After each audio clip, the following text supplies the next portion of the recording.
Welcome to Enso Consulting's YouTube channel. I'm Dr. Greg Usher.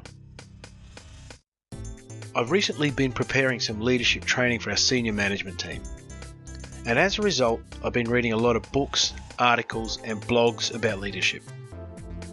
The volume of work that's out there is staggering and in many ways confusing.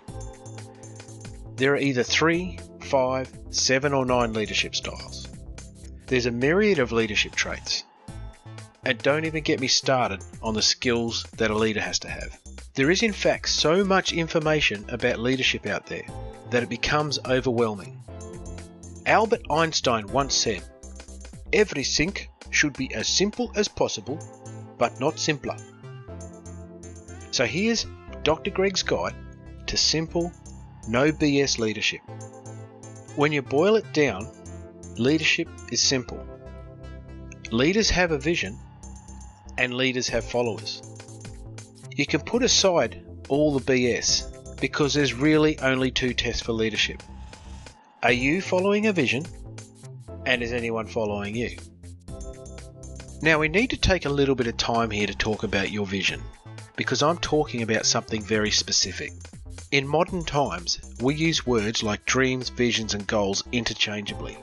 But the truth is, they're not the same thing. And it's not until you understand the difference that you can truly harness their power. So let's talk about dreams. Dreams are our way of escaping in our minds to a brighter future. Dreams allow us to enjoy what could be. They don't take a lot of effort. Think of them more as brain candy. They're easy, sweet, and usually enjoyable. And if someone is talking about their dream, their sentence usually starts with, "I wish." Now visions are similar to dreams in that they require us to think about a different future. But that's pretty much where the similarities end. Visions take a lot of effort. They come from a burning desire deep inside you that drives you to be better, or to do better, or to change the world to the way that you want it. Visions take courage and resolve and fortitude. And if someone is talking to you about their vision, their sentence usually starts with, "I will." So where do goals fit in? Well, right here. See, the only way to achieve a vision is one goal at a time. Goals are the concrete steps that you plan in advance and then set about achieving in order to realize your vision. If someone is talking about their goals, what they're really saying is, "This is how I will." Now this differentiation is very important, and not many people actually get it. You see, a dream is nice, but it will get you nowhere.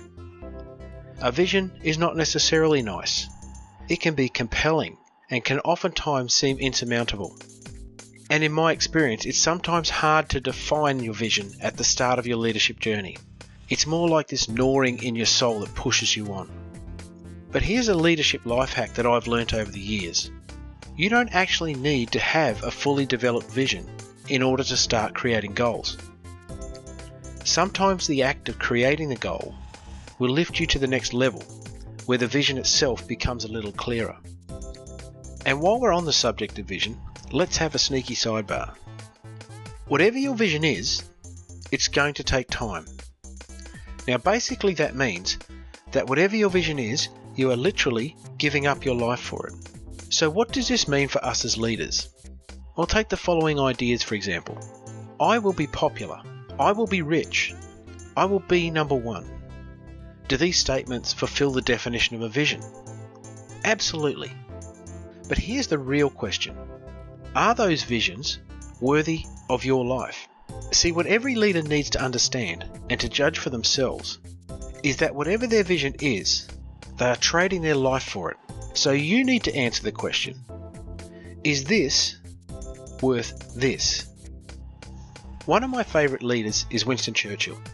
Now he wasn't a perfect man, but he gave a nation hope, and his vision united Britain and gave them strength to fight against the Nazi tide. Winston Churchill once said, "All great things are simple, and many can be expressed in single words. Freedom, justice, honour, duty, mercy, hope." A leader's vision is as unique as they are, but does that mean that all visions are worth the effort? Well, that's for you to decide. You can trade your life for money and fame if you want to, and let's face it, many leaders do. But for me, there are greater things to give my life for and to. Why not a vision of honour, or service, or love? Whatever you choose, just remember, you are literally giving up your life for it, so make sure it's worth it. But that's the sidebar discussion. Let's get back to the core discussion on leadership. So the first test of leadership is this: are you following your vision? Let's look at leadership test number 2. I once heard it said that a leader without followers is just a person going for a walk. It's the intrinsic nature of leadership that someone has to follow. Now, many people mistakenly think that having people follow them has something to do with their authority, but nothing could be further from the truth. Leadership, and what I'm talking about here is real, no BS leadership, doesn't require authority, because that type of leadership is about influence. For me, one of the acid tests of leadership is whether you actually have any influence with those who purportedly follow you. And influence does not necessarily derive from your authority. You can influence people regardless of your level of authority within a group or organisation. One of the tests that I use to identify potential leaders in our organisation is to look for people who have very little authority, but who can draw people to them and influence their actions and decisions. The person who can do that is the one that you need to be mentoring and coaching, because they're the future of your business. So the 2 tests of leadership are these: are you following your vision, and is anyone following you? But here's the kicker: these 2 elements of leadership are intrinsically linked. Why? Because your vision will ultimately determine who follows you. You see, like attracts like. So if your vision is to be popular, you will soon be surrounded by people who dream of being popular. If your vision is to be rich, you'll soon be surrounded by people who dream of being rich. And if your vision is to be number 1, you'll be surrounded by people who dream of being number 1. Now you might be saying to yourself, so what? Well, the problem that I see is this: leaders have a responsibility. See, this world is full of people who are broken and hurt and scared. They're tired and worried and stressed and exhausted. If you're a leader whose vision is to be popular, or to be rich, or to be number 1, then in my opinion, you're part of the problem. See, your vision ultimately requires you to exploit people and to prey on their brokenness. But let's just reframe this for a moment and continue with the principle that like attracts like. If you're a leader whose vision is one of honour or service or love, guess what happens? People with those same dreams will be drawn to you and to your vision. And quite frankly, they're the people that I want around me. Because the problem of being surrounded by people who only want to be popular or rich or number 1 is that sooner or later they start to think of you as the next obstacle to overcome. So instead of being a beacon, you become a target.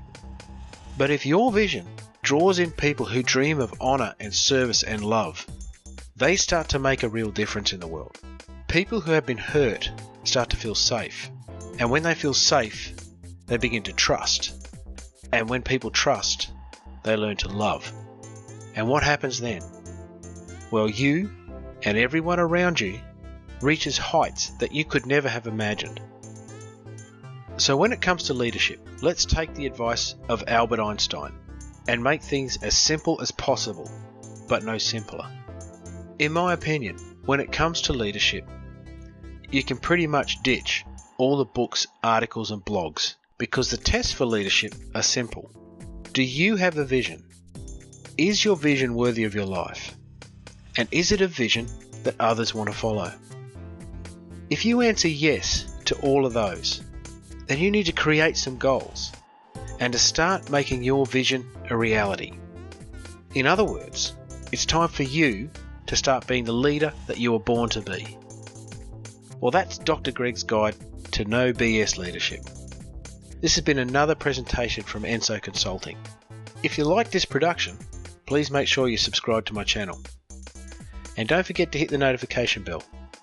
And here's my LinkedIn details. Oh, and lastly, if you did like this presentation, make sure you tell at least 10 of your friends. Thanks for your time. I'll see you again soon.